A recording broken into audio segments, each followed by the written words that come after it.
What's going on, everybody? This is the Young Man Nuke, and this is FRESHH Radio, where I bring you family revolution, edutainment, spirituality, health, and hip-hop all in one show. And today I have a special guest. I am running late to the studio, so please forgive me. Sir, are you out there? Hello? Hello? Are you still there? Are you out there? Seems I can't get my out here on the line. I'm so trying.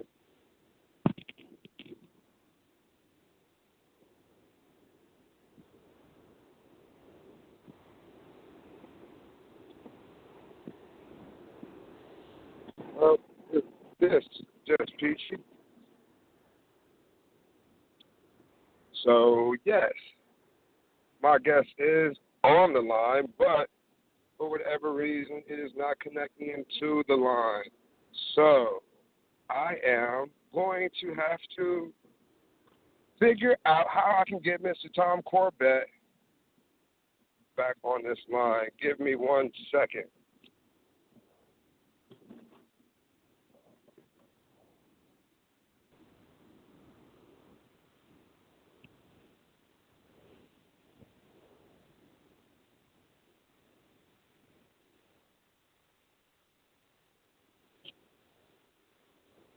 Tom, are you out there?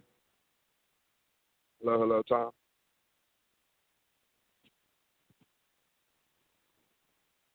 Well, this is so great. Unfortunately, due to technology being what it is, Tom, are you out there? Yes, I am. Oh, my Lord. I can hear you. Yo, this is awesome. I can hear you, too. I'm so sorry for the for the delay and the inconvenience. As you can see, I'm having a hard time with technology, but yeah, we're here. Same thing happens to me all the time. Dude, man, this is it always happens when you got something important to do. So, let's please introduce yourself to the audience, because I know they're tired of hearing me talk.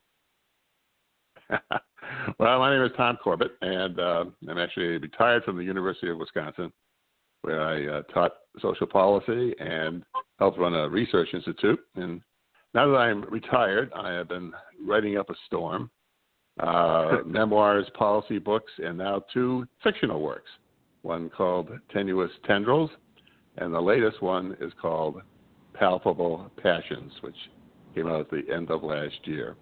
That was my first foray into fiction, and I found it both stimulating and challenging, but a great deal of fun.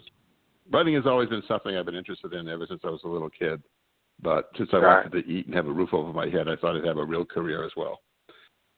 Right. I dig it, man. The Palpable Passions. Now, that's what we came on this show you came on this show to talk about today. I have to ask, what is the Palpable Passions? Well, it's Palpable Passions, and the Palpable Passions. The theme, palpable, yeah, the kind of passions you can feel that are real, that are substantive, and so what it really refers to are sort of the inner dreams that we all have, and yet sometimes we have a real difficult time achieving them for a variety of reasons. And boiling a very complex story down, it really is a narrative that focuses on 2 families. One is American, rich, wealthy, but torn by political dissent. And the other one is Afghani, living in Kabul under the Taliban, where 2 young girls, daughters, strive to be something productive in life, but they're oppressed by their culture. These 2 families do eventually meet up, and through in northern Afghanistan, as Osama bin Laden attacks America, and through their connections, they kind of begin to achieve greater things in their lives. They begin to achieve their passions to some extent. Right. So that's okay. Yeah. the other. Go ahead. I'm sorry. No, that's it. The other sort of underlying theme, which applies to both my recent book and my former book, is the notion of culture. And this is something that I was fascinated about as an academic. I'm still fascinated by it as an author or an artist, if you will. And, we all live in cultures, and sometimes they constrain us. They make us less than we can be, and sometimes they enable us. And so both Tenuous Tendrils, my last book, and Palpable Passions, looked at this notion of culture up close and personal, and how it affected relationships, how it affected dreams, and how it affected behaviors, and how people struggle sometimes against the impediments that culture imposed upon them to actually, as I said, achieve greater things than they normally would have. So it's just a theme that's been very attractive to me. Right. So that's awesome. So, would you say, the driving force behind the families, the two families? Because and I read the synopsis a little bit, and it seems that they are from two totally different worlds. Like you said, one's American and one's Afghani, but they all achieve something great. So what would you say is the I don't even know how to word it. What would you say would be the drive between both families to achieve something greater? Well, it's clearly in the Afghani family, it's an attempt to achieve something greater than their culture would allow them to do. And so here you have a man who is a doctor, who is a loving doctor and has a loving family. It's a family that's very close, but they're living in an oppressive regime, the Taliban. And he has a son and two daughters, and one daughter in particular takes after him, and she wants to be a doctor herself, and which is totally forbidden. I mean, girls are not even supposed to go to school. And so she runs into enormous difficulties and is almost beaten to death in a public square as she just for reading a poster on a wall. But eventually, and I won't reveal everything, but eventually they attempt to escape to the north to join what's called the Northern Alliance. This is based in history, which was holding out against the Taliban in the northern part of the country. And that's a very daring sort of escape, and there's a lot of tensions of whether or not they'll make it or not. But the American family is one which obviously is born to privilege and education and have everything going for them, but the patriarch, the father, is very right-wing. He's sort of like the Koch brothers, Bob Mercer, all these people who fund highly right-wing causes, but his family, his children, for whatever reason, don't buy into, although to varying degrees, don't buy into the culture he has tried to impose on his children. And so there's a lot of discussion about how each rebels in their own way, and what happens to the fabric of that family as it gets torn apart. And again, it's another story about culture. This one in which there is an imposition within the family and a rebellion against those constraints. And that story, in fact, is going to be continued on in a sequel. Well, both stories will be, but in a sequel that I've started and thinking about. That's. Can you still hear me? Yes, I'm still here. A lot going on out here. A lot of strange sound. Yeah, right. So, in any case, those are the driving forces. The people that are rebelling against the political environment that they are living in, and another family rebelling against the family environment that's being imposed upon them. and how in coming together, these two families, at least some members of each of these families, come together, even though it's in some tragic circumstances, and they actually make each other better in doing so. So this story of redemption, transformation, realization of, like as I said, these passions. But it's also a story that's not complete, and that's why I have a sequel in mind. Right, okay. That's awesome. That's awesome. Do you have any plans on, not even plans, but do you have a date on when the sequel might come out? Well, later this year, and the only reason I'm not further along is that I've been sidetracked by a couple of other writing projects. I've been asked to republish a couple of earlier works, and so I'm working on those first.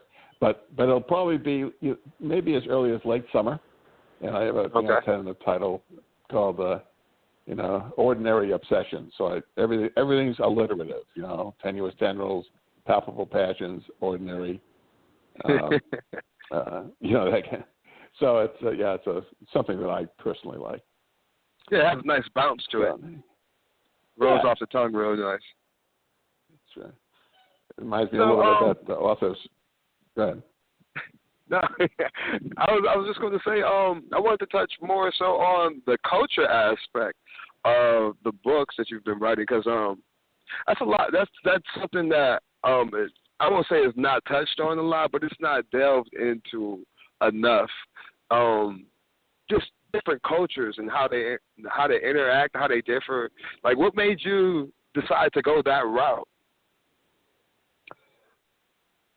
I think, as I sort of alluded to before, even as an academic, I was very fascinated with the extent to which culture shaped how we dealt with poverty problems and social human services and so forth. There were cultures within agencies, and one of the things that I worked on was trying to integrate agencies so they would deliver, integrate different services and programs so they would deliver coherent help to poor families. And these efforts were often just turned out to be awful. And in looking more closely, I began to realize the importance that each program, each agency oftentimes brought its own culture, its own expectations, its own language, its own view of the clients. And these were sort of unrealized. They were unconscious. And so it really impeded cooperation and collaboration. But in addition to that, and on a more personal note, I often thought back as I've entered my declining years, thought back to where I came from. And it was a very rough and tumble working class neighborhood. Everyone was prejudiced. I mean, it was just, it was not a highly educated area. And for some reason, I thought differently than most of the people around me. And I eventually worked my way through college, all the way to a PhD, and a career in academia and policy, sort of consulting and so forth, and work with government. And I would think back, how did I break away from, my own environment, my own culture, which was Catholic, working class, conservative, highly prejudiced, and so forth, to have a very different view of the world. So some people do break away, others don't. And I've been fascinated with that process and what the mechanisms might be. And so it's simply a theme that I've gravitated towards in my own writing, and sort of expressing some of my thoughts in my writing. And what I try to do in these two first fictional works is to blend different things. I mean, I want to tell a good story so it moves along, but I also want to write something that has humor and drama at the same time, depth of character, but also some substance. And I get into political issues and social issues, and so hopefully there's meat to what I'm saying without becoming too pedantic and too preachy. Right. And so people, and I read something. Someone posted something on Facebook about my works, and they said it makes me laugh a little and think a lot. And I thought, well, that's perfect. That's exactly what I would. They could put that on my gravestone. You know, my epitaph. That's a good quote. That's a good quote. I like that. Like that. So we are, honestly, I can't believe it myself. Well, actually, I can believe it, considering now it's just a little bit late to the show. But we are running. We have about 10 minutes left. Now, I'm going to ask one more question, and then I will open the floor for you to drop on the audience whatever it is that you want them to know. Now, my last question is, excuse me if I'm slaughtering the title of your book. It's hard for me to say. It's like a tongue twister for me. Palpable Passions. I get that correct? Yeah. Palpable Passions, right. Even I stumble on it, so that's okay. Okay, in this book, this is the first of two. Now, without giving too much away, do the stories, families, interconnect in a way that could resonate with the reader? They do. They resonate a lot, and again, it's a difficult thing for me to talk about without giving too much away. Right. Okay. But they do join up. I mean, some members join up and become one at some point, and which is helpful to achieving the dream of the young Afghani girl who wants to be like her father, a doctor. But even at the end, and you know, it ends on not. I mean, there's tragedy in the book, no question about it. But the overall story ends somewhat on an upbeat note, unfinished book in the sense that the cultural tensions are still there, and need to be resolved or continued in a sequel. But these things are never totally resolved. We take part of having an inbred culture is to have scripts inside that you're hardly even aware of, and so we find things that appeal to us or don't appeal to us, or we resonate to something and don't resonate to something, based upon these inner scripts that sort of kind of tell us what to do, and we're not even aware where they come from or why they're there or why they're so important to us. And so these things are going to continue for at least for some of these characters as they play out in the future. And I might go back and just mention the last book, Tenuous Tendrils, just because it touches on the same themes. And in that one, we're talking about a man who's now retiring from an academic position in Canada at the University of British Columbia.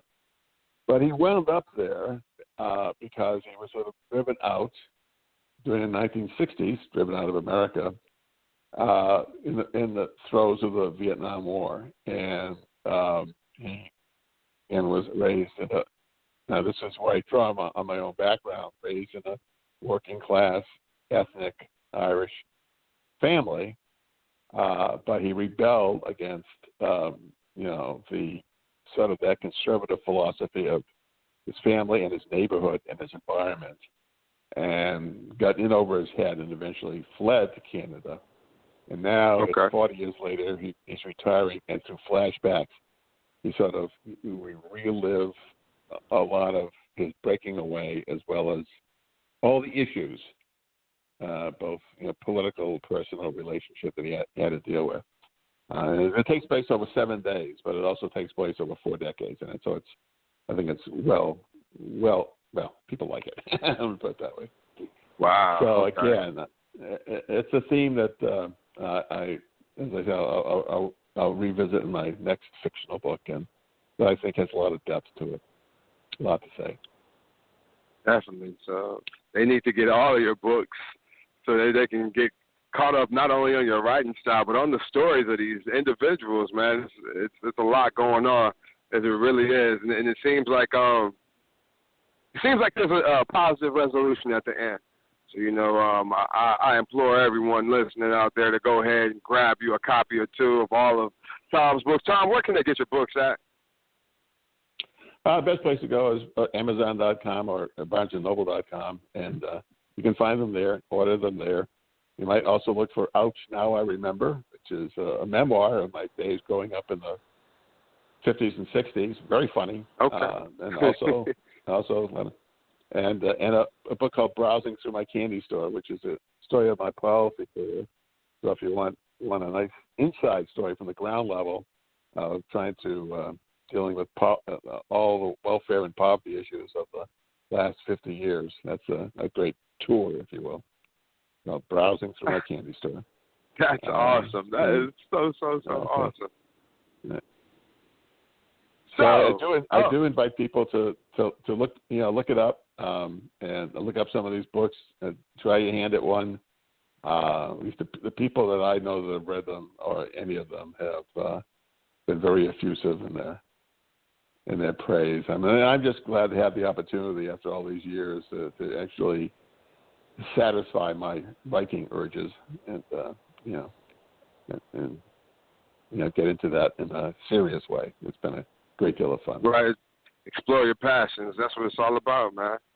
A lot of people don't get a chance to do that. You hit it. Yeah.